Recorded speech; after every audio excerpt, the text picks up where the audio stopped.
Bienvenue dans Face à Face, une nouvelle émission que vous propose ATV Guyane. Ce soir, nous recevons Monsieur Paulin Brunet. Bonsoir. Bonsoir. Comment allez-vous, Monsieur Brunet? Aux dernières nouvelles, plutôt bien. Alors, parlons peu mais parlons bien. Vous êtes né en 1946. Oui. En juillet prochain, vous aurez 70 ans. Oui. Que pensez-vous du renouvellement de la classe politique?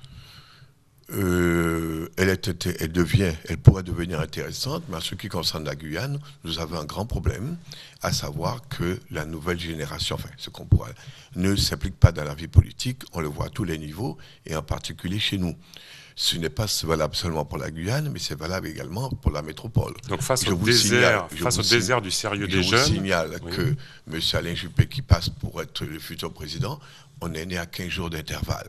Donc, c'est intéressant, on va en parler juste nous avons la même logique, parce qu'il faut toujours se battre en attendant que les autres se décident à prendre leurs responsabilités. Vous êtes fraîchement élu à la tête du parti Les Républicains. Pourquoi cette envie ? Non, c'est une passion, la politique ? C'est une obligation.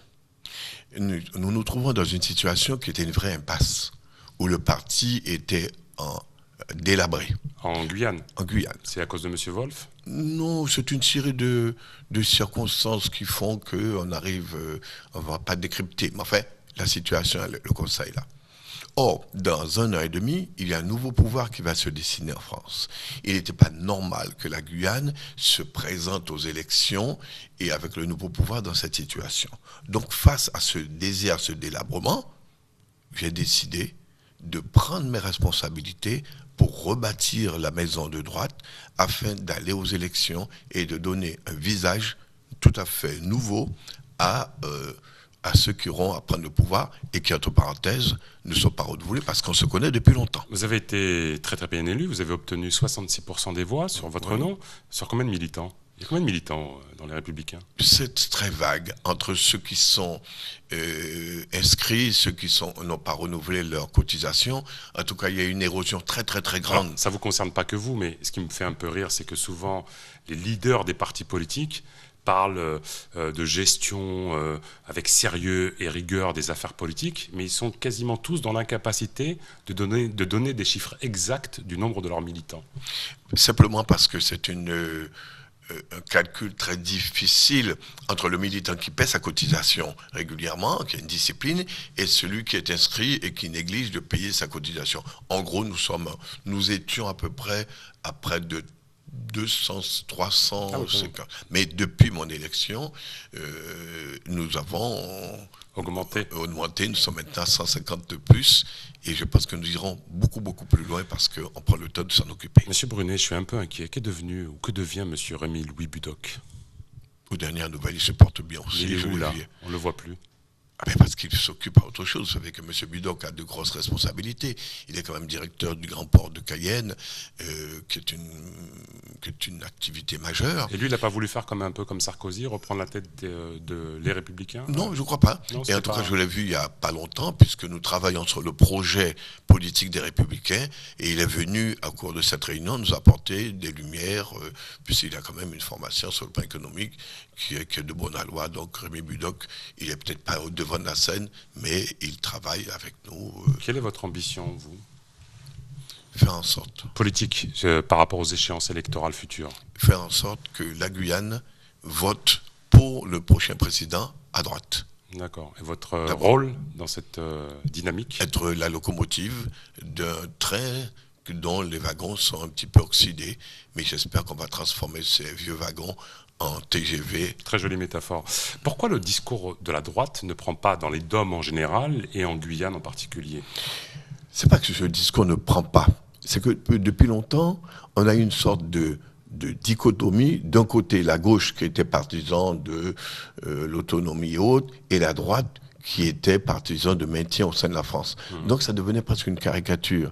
Donc la droite apparaissait comme étant un parti un peu conservateur. Or, on se rend compte de plus en plus que ce clivage n'existe pas, parce que les conservateurs ne sont pas forcément du côté des Républicains, mais quand on va du côté du Parti socialiste guyanais ou autres, on se rend compte qu'il y a quand même du côté de certains partis, quand on pense à un parti comme par exemple Paul Ouari, qui pendant longtemps passait pour un parti d'avant-garde, et quand on pense que son leader jouait le jeu de la République française, on peut se poser quelques questions quand même. Comment analysez-vous maintenant avec le recul votre échec, parce que c'est un échec, pas vous personnellement, la liste dans laquelle vous étiez avec M. Rémy Louis Butoc pour la CTG. Qu'est-ce qui n'a pas fonctionné? Ce n'est pas un échec, c'est une contre-performance. Oh, allez-y. Parce que le parti, le groupe n'était pas prêt. C'est exactement comme si vous voulez jouer un match, vous dites bon, on y va, vous n'êtes pas entraîné. Et pourtant, vous l'avez joué le match? Non, on s'est claqué avant. D'accord, vous êtes claqué, vous avez accepté de jouer sur une jambe en fait. Mais vous savez, un combat, nul ne peut gagner les batailles qu'ils n'ont pas livrées. D'accord. Donc nous avons livré ce combat. Enfin, Rémy Louis Butoc a eu le courage de le mener.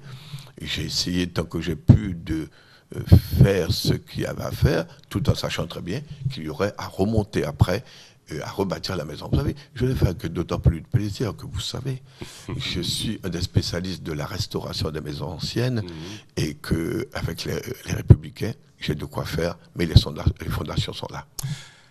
Les présidentielles approchent à grands pas. Quel sera votre candidat, vous, s'il devait y avoir des primaires à droite? On sait que pour Rémy Louis Butoc, ce serait Alain Juppé. Et pour vous? Malheureusement. Malheureusement. Je vais vous apprendre que je viens d'être nommé président de la commission d'organisation des primaires. D'accord. Pourquoi vous dites malheureusement? Eh bien, ça m'empêche de prendre une position partisane. Ah, on ne peut pas être président de l'organisation et prendre parti pour l'une ou l'autre des personnes. 10 secondes. Je vais demander à nos millions de téléspectateurs de se boucher les oreilles et de fermer leurs yeux. Entre nous, pour qui vous seriez-vous? Mon cœur balance entre Sarkozy, qui a quand même créé le parti, qui a créé la dynamique du parti, et vous avez de l'autre côté Juppé, qui a su prendre le recul dans la politique et revenir au bon moment. Alors vous allez me dire, en pensant à Juppé, je pense à moi, parce que j'ai pris du recul pendant 10 ans, je reviens peut-être au bon moment. Vous savez, nous n'avons pas l'usure du pouvoir, mais la force encore de rebâtir avec l'expérience que nous avons. Donc mon cœur balance entre les deux. Si le président actuel de la CTG vous proposait une mission, vous l'accepteriez? Attendez, bien entendu. Bien entendu, puisque nous sommes en train de travailler sur des projets. Ce qui est important maintenant, c'est que nous travaillons sur des projets afin que le prochain président de la République puisse, dans les premiers mois, l'appliquer à la Guyane.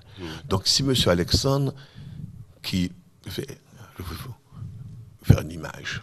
L'élection à la CTG, c'était l'élection pour avoir le chéquier. Alexandre là. L'élection présidentielle, c'est l'élection de celui qui va mettre de l'argent sur le compte. D'accord. Alors, juste, ce sera ma dernière question, M. Brunet.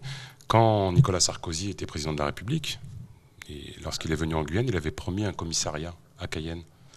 Il est où ce commissariat? Quelle foi accorder à ce moment-là à quelqu'un qui a déjà trahi ses promesses? Ne partez pas de mon plateau. Cher monsieur. C'est extraordinaire, vous les journalistes. Très bien, merci. Monsieur Sarkozy a promis 10 choses. Il a fait 9, notamment la deuxième compagnie aérienne et j'en passe. Il en a manqué une. Ce sera peut-être l'occasion, quand il reviendra, de faire ce qu'il n'a pas fait, en tout cas pour le commissariat. Merci beaucoup d'avoir participé à cette émission, Monsieur Brunet. Bonsoir à tous, merci. Et les programmes continuent sur ATV. Et à bientôt. Au revoir.